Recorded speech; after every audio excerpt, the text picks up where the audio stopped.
Hello, my name is Donovan Schaus, and today I'm giving a presentation on dehydration and the effects on the body and the mind.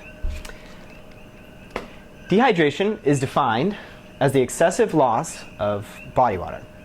Mild water dehydration is defined as the 1.5% loss of normal water volume in the body.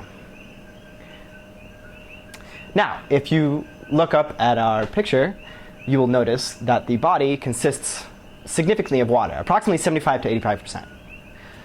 And the water is distributed evenly throughout the body. According to the brain, there's 80.5%, the bones 13%, kidney 82.7%, muscles 75.6%, blood 90.7%. Now, there are several forms of hydration. Inadequate hydration can lead to headaches, fatigue, and difficulty concentrating. Whether you run a marathon daily or construct a coding on a computer, studies have shown that improper hydration will cause the same adverse reactions such as headaches, fatigue, difficulty concentrating, etc. At the same time, it is appropriate to be aware that the amount of water consumed changes from person to person, generally depending on one's weight. Now, there are 6 common steps to dehydration. Number 1 starts with thirst aid. Basically, your mind is telling you that you need to drink something. Speaking of which, does everybody want to drink their water that I provided you today with? Number 2, headaches. Headaches and nausea are very common in the second step of the 6 steps. Number 3 would be dryness of skin. Number 4 would be loss of vital electrolytes that your body needs to survive. 5 would be dying cells, which result in low blood pressure and salty blood. 6, constricted and loss of urine flow leading to declining neuromuscular control and eventually death. So drink your water.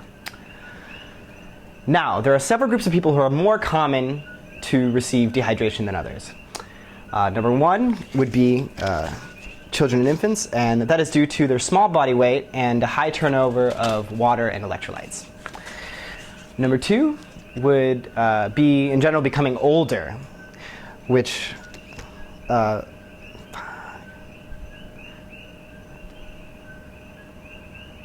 when you become older, your body loses the ability to conserve water, and thirst tends to become more acute, meaning your body doesn't know when to get a drink of water. So older people tend to be more likely to dehydrate.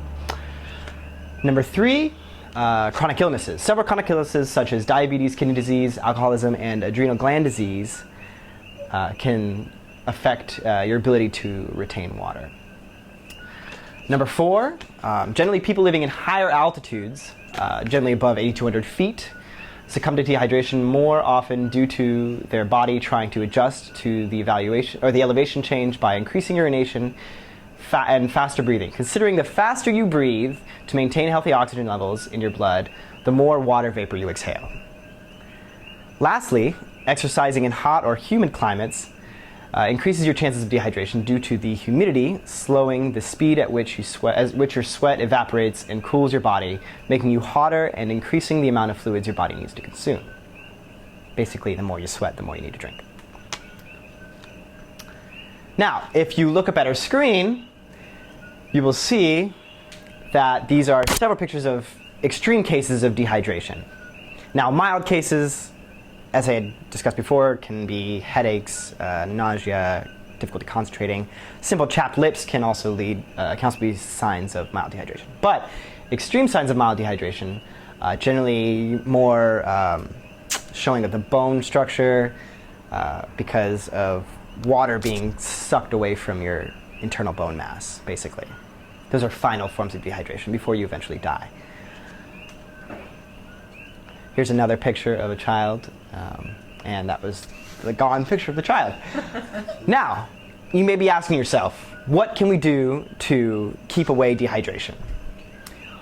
One thing is that as of today, the Institute of Medicine has determined the proper amount of water consumption per day, not accounting for exercise and increased weight, which for men is roughly about 3 liters. So you see how I gave you all a bottle of water. And for women, it's roughly 2.2 liters, or 9 cups. Also, on top of that, eating plenty of water-enriched foods, such as fruits and vegetables, are needed as well to maintain proper body and mind functionality. Also, make sure that your water comes from the cleanest source possible. at your present time. So filtered water from the tap is even better. Generally stay away from sodas or other carbonated beverages. You want to make sure you're getting fresh water. Also, make sure you drink before you get thirsty, because as you know, thirst or thirst aid is a sign of dehydration, meaning you've already entered the mild steps of dehydration. Now that we're finished, I would like for you to remember to check out my sources at the end of the video if you're not sure whether or not you believe all this information that I've just given you. And also check with your family and friends. And if you give me just 1 second, I will bring up for you the HydraCoach calculator, which tells you exactly how much water you should be drinking according to your body weight. Now, I weigh about 175 to 180 on average, so what I'm going to do, I'm going to be entering my weight into this HydraCoach water calculator. So I'm entering my weight right now, and then I'm selecting my daily lifestyle, how active I am. Generally, I'm pretty active. How much exercise I do. You can be really detailed if you want to choose your specific exercise, or you can just say you work vigorous, moderate, or light. I'm a pretty vigorous exerciser, and so what I'm going to do is, oh, sorry, I didn't select my daily lifestyle, active. So now, it says approximately 104 ounces. On top of that, 33 ounces for exercising, because I'm pretty vigorous.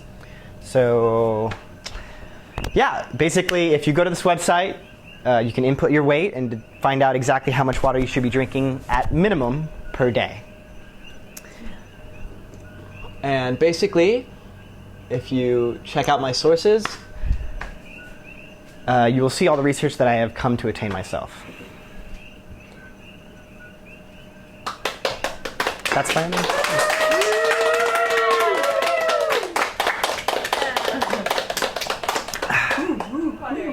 Maybe I should have had people hold up their water in the beginning. You should have.